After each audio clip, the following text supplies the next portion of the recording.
भंडारे के दौरान हुए विवाद में हुई हत्या के मामले में पुलिस ने 3 बदमाशों को गिरफ्तार किया है। युवक की चाकू मारकर की थी हत्या।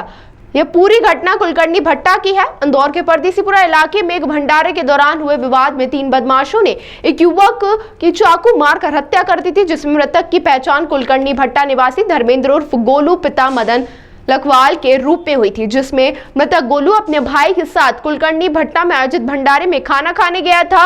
वहीं पर उसका संजय, अभिषेक और आकाश से विवाद हो गया था, जिसके बाद तीनों बदमाशों ने गोलू पर चाकू से हमला कर दिया था, जिससे उसकी मौत हो गई थी, जिसमें पुलिस ने कार्रवाई करते हुए आरोपियों को गिरफ्तार किया है, जिसकी जानकारी रविवार को डीसीपी ने पत्रकार वार्ता में दी।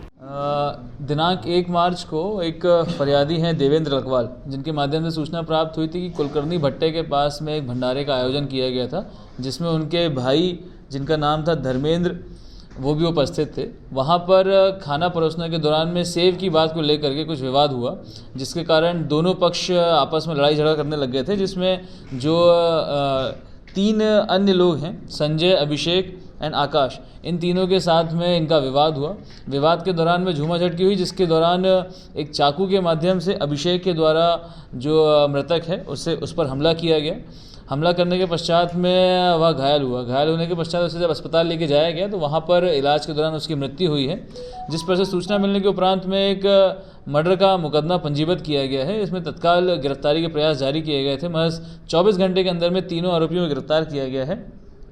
गिरफ्तार करने के पश्चात में पूछताछ में ये बात सामने आई है कि तीनों ही आरोपी उसी मोहल्ले के रहने वाले थे और एक छोटी सी मामूली बात को लेकर के इनका विवाद हुआ, जिसमें जोश में और विवाद के दौरान में चाकू से हमला किया गया और उसमें उसकी मृत्यु हो गई। तीनों ही आरोपी जो है साड़ी की दुकान पे काम करते हैं एंड जो मृतक था वह नगर निगम में पेवर ब्लॉक का काम करता था। अभी फिलहाल ये तीनों आरोपियों को गिरफ्तार किया गया, जिनके पास से एक ऐसा चाकू बरामद किया गया जिससे चोट कारित करी गई है। ये चाकू कहाँ से लाया गया है, किससे लिया गया, इसके संबंध में विवेचना जारी है। इसको इन्वेस्टिगेशन में लिया जाएगा। जो अन्य लोग शामिल होंगे उनके खिलाफ वैधानिक कार्रवाई की जाएगी। आरोपियों के ऊपर पुराना कोई आपराधिक रिकॉर्ड नहीं सामने आया है। विवाद का कारण एक मामूली सेव देने न देने की बात पर विवाद बना, जिसके बाद विवाद बढ़ गया।